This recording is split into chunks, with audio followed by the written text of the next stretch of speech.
박용진과 정봉주의 결선 투표로 최종 후보가 아직 확정되지 않은 상태에서 정봉주 후보자에게 좋은 소식이 들렸습니다. 바로 3위를 했던 이승훈 후보자가 정봉주를 지지하겠다고 선언했기 때문입니다. 구체적으로 이승훈 변호사는 이번 경선에서 승복하고 권리당원들에게 개별적으로 정봉주 예비후보자를 지지한다고 문자를 보냈다고 합니다. 따라서 이 변호사의 지지 선언으로 정봉주 후보자에게는 결과가 더 유리하게 나올 듯 보입니다. 반대로 며칠 전에는 박용진 후보자가 당원들에게 자신 좀 도와달라고 하소연을 하는 글을 SNS에 올리기도 했었습니다.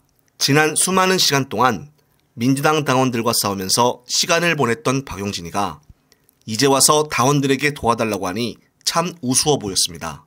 심지어 박용진은 이번에 정봉주에게 선관위로 고발까지 당했는데요.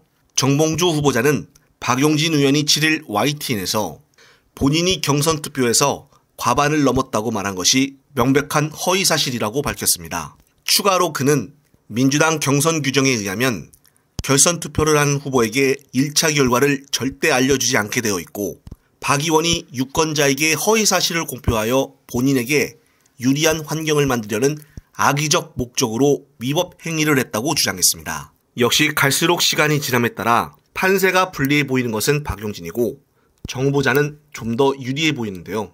한편 전해철 의원마저 당원들에게 알리고자 하는 글을 자신의 SNS에 올렸습니다. 전해철은 말하길 수박이란 단어까지 꺼내들며 자신이 지금 처해 있는 상황이 쉽지가 않다는 것을 표현했는데요.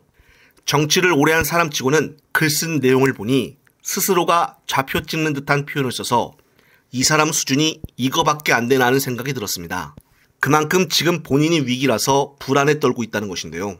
따라서 전해철과 박용진이 이번 당내 경선에서 탈락한다면 당원들의 존재감이 얼마나 큰 것인지를 다시 한번 새삼 느껴주게 하는 계기가 될 것입니다. 따라서 이번 민주당 시스템 공천이야말로 최고의 작품이라고 칭송할 수 있겠습니다. 한편 고려거란 전쟁에서 강감찬 장군 역할을 맡아 또 한 번 연기 실력을 인정받은 배우 최수종 씨가 이번 종방년에 불참을 한다고 합니다. 따라서 이번 종방년은 최수종이 빠졌기 때문에 팥없는 진빵이 되어버렸는데요.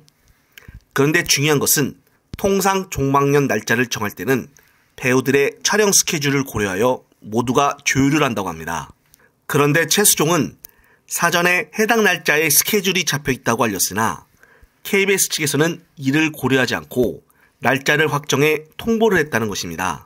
특히나 이번 종방년에 뜬금없이 KBS 박민 사장이 참석한 것으로 보아 종방년 시간대를 박민 사장 스케줄에 맞춘 것이 아닌가 하는 추측을 해봅니다.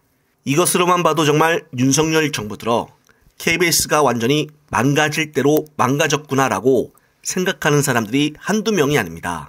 그런데 더 중요한 것은 이번 총선에서 만약 민주당이 지고 국힘당이 이긴다면은 이제는 MBC마저 대대적인 개편이 이루어질 것이라는 것입니다. 따라서 반드시 이번에 제대로 투표를 하여 꼭 정부를 견제할 수 있는 민주당에게 힘을 실어줘야 합니다. 끝으로 언론에 나오지 않는 소식인데 이번 디올백 수수 사건을 전 세계에 알린 최재형 목사에 대해 경찰이 8일날 주거침입과 명예훼손 그리고 국가보안법 위반으로 수사할 예정이니 출석해달라고 통보를 했다고 합니다.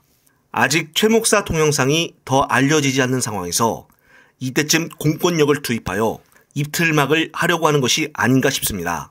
정말 화가 나는 상황인데요. 문제는 이런 상황들이 언론에서는 아예 보도조차 되지 않고 있다는 것입니다. 이와 관련된 최 목사의 최근 발언 들으시면서 이번 영상 마무리하겠습니다.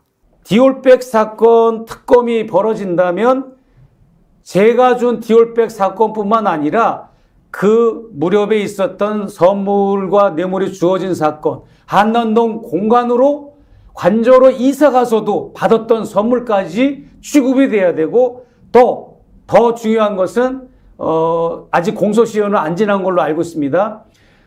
윤석열 지검장, 검찰총장 이런 고위직에 있기 전에 그 앞전에 일반 간부 시절에 검찰 간부 시절에도 김건희 여사가 130개 업체로부터 협찬과 후원의 명목으로 그렇게 돈을 받았잖아요. 그리고 중앙지검장과 검찰총장을 넘어가는 그 시점에는 23개 업체로부터 그렇게 받았고, 그러면 이 김건희 디올백 특검이라고 하는 명칭 아래 검사 간부 시절에 받았던 뇌물과 이런 것들, 그 다음에 제 디올백 사건, 한남동 관저로 갔던 이런 선물과 뇌물성 이런 것들, 이런 거를 국민들이 알 수 있도록 알 권리를 충족해 줘야 됨에도 불구하고 언론들이 그런 걸 안 하니까, 모두가 잠자고 있으니까 미국과 한국을 왔다 갔다 하는 재미교포인 제가, 기자도 아닌 제가